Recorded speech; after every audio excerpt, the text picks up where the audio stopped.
Alright, what is up guys, and today I have a video of the Modern Warfare 3 perk slots, which I'm going to be covering, and hopefully you guys, I'm just putting over some Modern Warfare 2 gameplay, and I did a little bit of a color correction because for some reason it came out kind of grayish. I don't know if like one of my wires wasn't in all the way or something, so I just did a color correction over it. But yeah.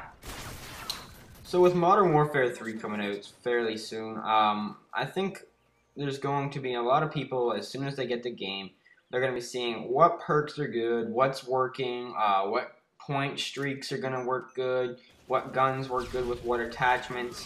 So I decided to cover the Tier 1 perk slot today. 5 perks each slot, just like usual. Most of the perks are they're fairly similar to the last games. They made some changes, not like I shouldn't say didn't make huge changes. They made a whole new perk, I think, in 1 or 2 slots. But yeah. So one thing that I noticed about these perk slots is that they don't really have like the douchebag perks. Like they took out One Man Army, Danger Clothes, which is always a cool thing. And I don't know, the perks seem a bit more balanced in this game, which I'm looking forward to. So let's get into the Tier 1 perk slot. The first one in the Tier 1 perk slot, which is usually the blue perks, is Extreme Condition, also known as Marathon. It is sprint longer distances, and the pro version is climb obstacles faster. I don't know, I could see myself using that sometimes. The next one is Sleight of Hand, which is faster reload, and the pro perk is not faster aim down sights. That is a whole different perk. And there's my phone. And the pro version of this is faster weapon swapping. So if you guys are familiar with Black Ops, Scout Pro is the pro version for Sleight of Hand in this game. I could see myself using that perk a lot. It seems useful, so that might be one of my go-to perks. I'm not sure yet. Scavenger, I think we all know Scavenger is reload ammo from bags, so you can go and find more ammunition in like the little blue colorful bags. And the pro version is the same, is that you start off with more ammo, extra ammo. So it's the same old Scavenger.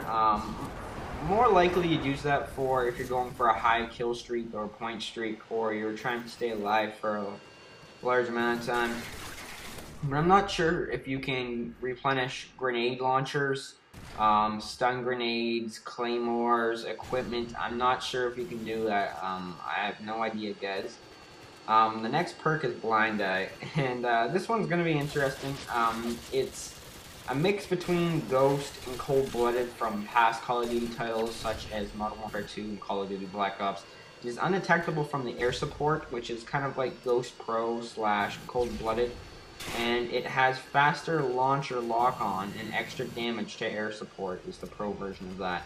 I don't think I'm going to be using that perk too much because when you play in a full party such as myself, the enemy team doesn't really get air support very often, and this does not count as UAVs, counter UAVs, and such like that. This is like chopper gunners, you know, like attack helicopters, it's like, you know, AC-130s, stuff like that.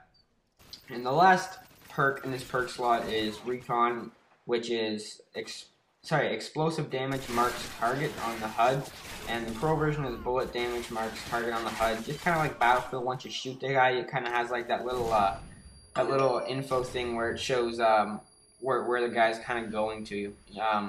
Battlefield has it, so I guess they thought it was a good idea, and they bring it in the Modern Warfare 3.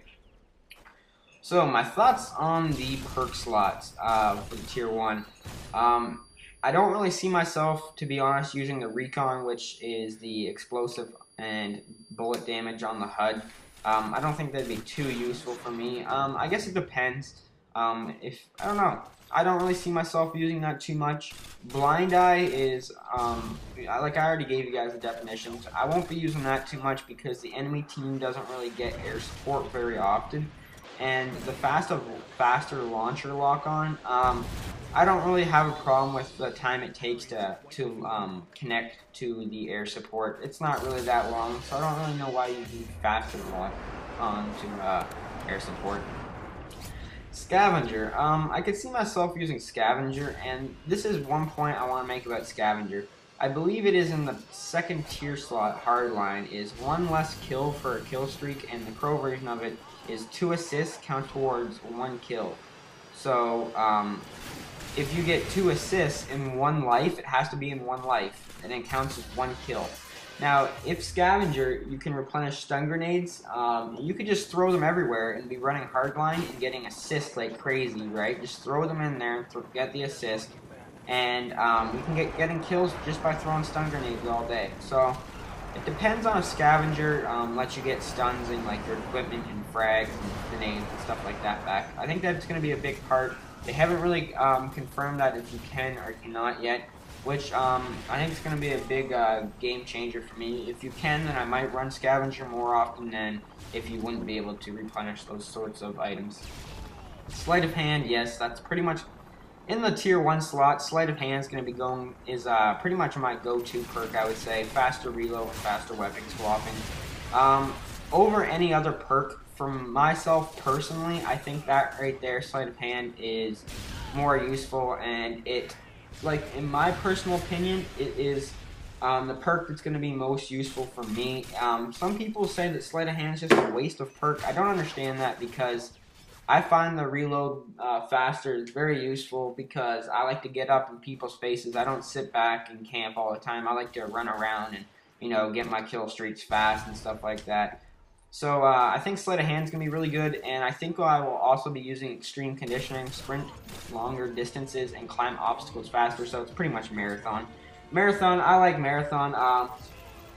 There was a phase where I went through where I always thought, well, you don't really need Marathon because you don't need to be running around everywhere, but the conclusion I've come to for the Modern Warfare 3 perk slots is that Sleight of Hand and Extreme Conditioning will be the perks that you'll see most people use in the first tier. And that's just my opinion as of so far, so leave some feedback, guys. Peace.